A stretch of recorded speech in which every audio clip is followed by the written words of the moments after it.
समुदायापेक्षा थोडासा भिन्न आहे. इतर समुदायामध्ये जे काही कार्यक्रम होतात भिन्न आहे. अशा प्रकारे आहे की इथं विचारांचं अधिष्ठान जास्त आहे. आपल्या बोलण्यातून, भाषणातून, लेखनातून आंबेडकरी चळवळीचा प्रचार प्रसार होत असतो. म्हणून भाषणाचं प्रमाण कदाचित आपल्याकडे जास्त असेल, पण हरकत नाही आहे. अनेक वर्षे आम्हाला दिलं जात नव्हतं. एकमेकाशी संवाद हा असा साधला जाणार आहे. यानंतर मी या कार्यक्रमाचे शेवटचे वक्ते म्हणून मी पॅन्थर नेते सुरेशभाई केदारे यांना या ठिकाणी आदरांजली अर्पण करण्यासाठी निमंत्रित करतो. आंबेडकर दुःख जिथून निर्माण होतं त्या दुःखाची कारणे शोध आणि ती नाहीशी कर असं सांगणारे तथागत गौतम बुद्ध, संतांचे संत संत कबीर, महाराष्ट्राच्या आधुनिक जडणघडणीचे जनक क्रांतिबा ज्योतिबा फुले आणि दलितांचे दिग्विजय नेते, आपल्या सर्वांचे मुक्तीदाते, उद्धार करते डॉक्टर बाबासाहेब आंबेडकर या आदर्शांना प्रथमतः विनम्र अभिवादन करतो. दिवंगत विठ्ठलराव भाऊराव भालेराव या बौद्धाचार्यांना शेवटची आदरांजली आणि श्रद्धांजली वाहण्याची सभा या ठिकाणी पार पडते. त्या सभेचे सन्माननीय अध्यक्ष गौतम भालेराव, ज्यांनी अत्यंत जिकिरीने या कार्यक्रमाचं सूत्रसंचालन केले, ते माझे ज्येष्ठ स्नेही आणि जवळचे मित्र दादासाहेब यादव, उपस्थित सर्व मान्यवर बंधू आणि भगिनींनो, खरं तर कार्यक्रमाला खूप वेळ झालेला आहे. आपल्या सर्वांचा अधिक अंत पाहण्याची माझी इच्छा नाही, परंतु काल जेव्हा जीवनचा मला फोन आला आणि कुठल्याही परिस्थितीत तुम्ही उद्या कार्यक्रमाला उपस्थित राहायला पाहिजे असा प्रेमाचा आदेश मिळाल्यानंतर मी आज या ठिकाणी उभा आहे. भालेराव साहेबांचं अंत्यदर्शन मला घेता आलं नाही. त्या दिवशी मला वाटतं मी नाशिकमध्ये होतो, तर शेवटचं त्यांना पाहता आलं नाही. ही एक खंत माझ्या मनात कायम आहे. आणि म्हणून खरं तर बऱ्याचशा वक्त्यांनी सांगितलं की लोक तिष्ठत थांबलेले आहेत, वेळ भरपूर झालेला आहे आणि आपणही लोकांचा अंत किती पाहायचा. परंतु शेवटी एक गोष्ट आपल्याला मान्य करावी लागेल की जीवन सार्थकी लागतं म्हणजे नेमकं काय होतं.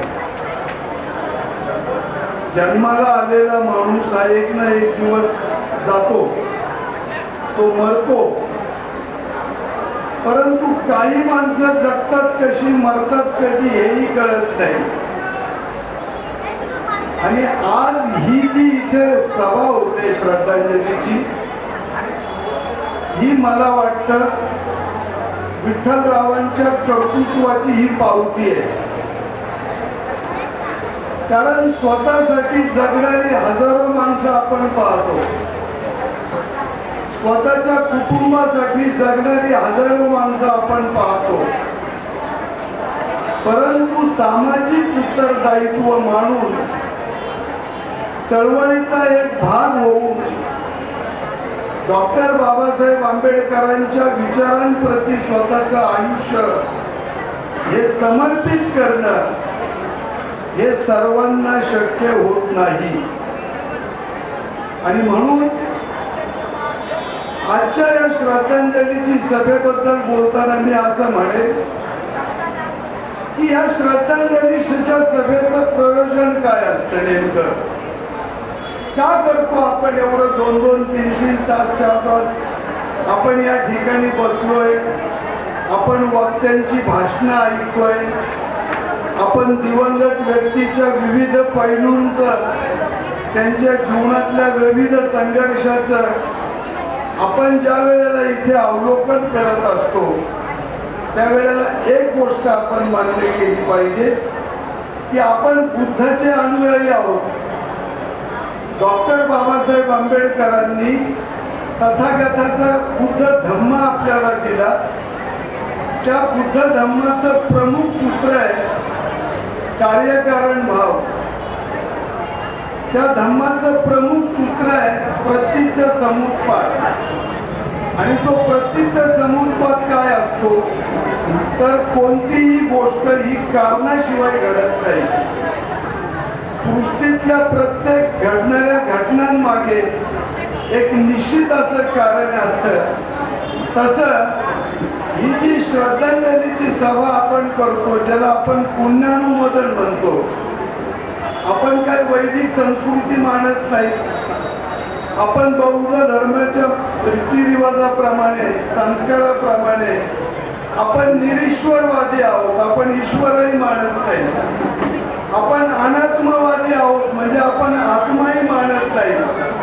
मग हे काही जे कुशल कर्म या ठिकाणी होतं, हे काही त्या मूर्त व्यक्तीच्या आत्म्याला शांत करण्यासाठी नाही, किंवा तो पुनर्जन्म घेईल, तो पुन्हा जन्माला येईल यासाठी ते नसतं. तर या निमित्ताने जसं दादासाहेब जाधव म्हणाले की या ठिकाणी एक प्रबोधनाची चर्चा होते, या ठिकाणी डॉक्टर आंबेडकरांच्या चळवळीची चर्चा होते. आणि या चळवळीची चर्चा करत असताना आपण ज्या वेळेला बाबासाहेबांचे अनुयायी स्वतःला बनवतो त्यावेळेला एक गोष्ट लक्षात घ्या की ज्या बाबासाहेबांनी एवढा संघर्ष आपल्यासाठी केला, ज्या बाबासाहेबांनी चंदनासारखा आपला देह या सर्व समाजासाठी झिजवला, आणि तो केवळ अस्पृश्य समाजासाठी नाही, तो केवळ दलित समाजासाठी नाही, तर या देशातला जो जो उपेक्षित आहे, जो जो शोषित आहे, जो जो पीडित आहे, त्याच्यासाठी ज्या बाबासाहेबांनी समर्पण केलं, त्या बाबासाहेबांच्या संघर्षाची विविध क्षेत्र होती. आणि त्या क्षेत्रामध्ये जसं राजकीय क्षेत्र होतं, त्या क्षेत्रामध्ये जसं सामाजिक होतं, आर्थिक क्षेत्र होतं, तसंच त्या क्षेत्रामध्ये बौद्ध धर्माची जी धार्मिक चळवळ होती, जी खऱ्या अर्थाने सांस्कृतिक चळवळ होती.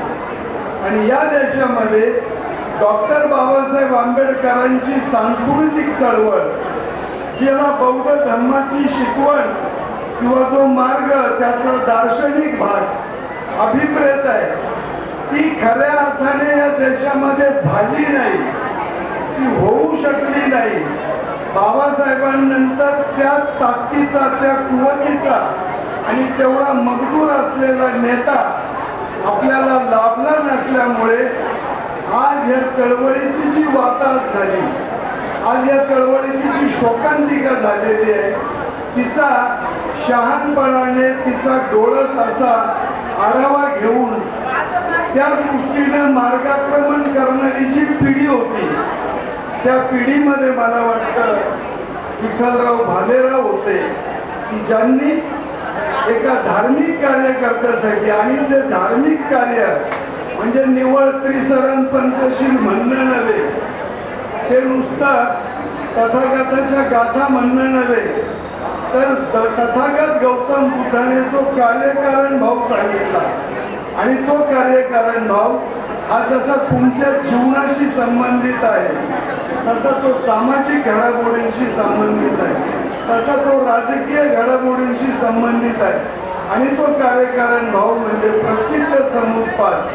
आज आमच्या चळवळीची, आज ही जी शोकांतिका झाली, आज ही जी वाताहत झाली, त्या आमचं नेमकं चुकलं कुठे, हे कार्यकारण भाव जाणणारी जी स्थिर बुद्धी असते आणि ती ज्याच्यामध्ये कार्यरत असते तोच माणूस हा बौद्ध धर्मीय असू शकतो आणि तो बौद्ध धर्म वाढवण्याचं काम, ते रुजवण्याचं काम आपल्या परीनं विठ्ठलरावांनी केलं. खरं तर रावसाहेब कसबेंच्या एका पुस्तकाला बाबुराव बागुलांनी 4 ओळीची प्रस्तावना लिहिली आणि त्या प्रस्तावनेमध्ये बाबुराव म्हणतात, कित्येक पिढ्या तुझ्यासाठी खर्ची पडल्या, कित्येक पिढ्या तुझ्यासाठी खर्ची पडल्या, पण तू आली नाहीस. कित्येक पिढ्या तुझ्यासाठी खर्ची पडल्या पण तू आली नाहीस. होते तसेच राहिले. या देवदावत्यांच्या देशात सार्वत चिरडला गेला आणि बुद्ध अवतार झाला. तशी तू होऊ नयेस म्हणून वाटल्यास लवकर येऊ नकोस. तुला यायचे असेल तेव्हाच ये, पण येताना तुझ्या जवळ आंबेडकरांची जळजळ मात्र असू दे. आज ती आंबेडकरांची जळजळ कुठे हरवली. आज या समाजाची, म्हणजे मी दलित समाजाबद्दल बोलतो, निव्वळ पूर्वाश्रमीचे महान आणि आताचे बौद्ध यापुरतं बोलत नाही. आज या चळवळीचं स्वत्व पूर्णपणे हरवलं. आज या चळवळीतलं शहाणपण पूर्णपणे हरवलंय आणि एक सैरभैर अशी अवस्था झाली.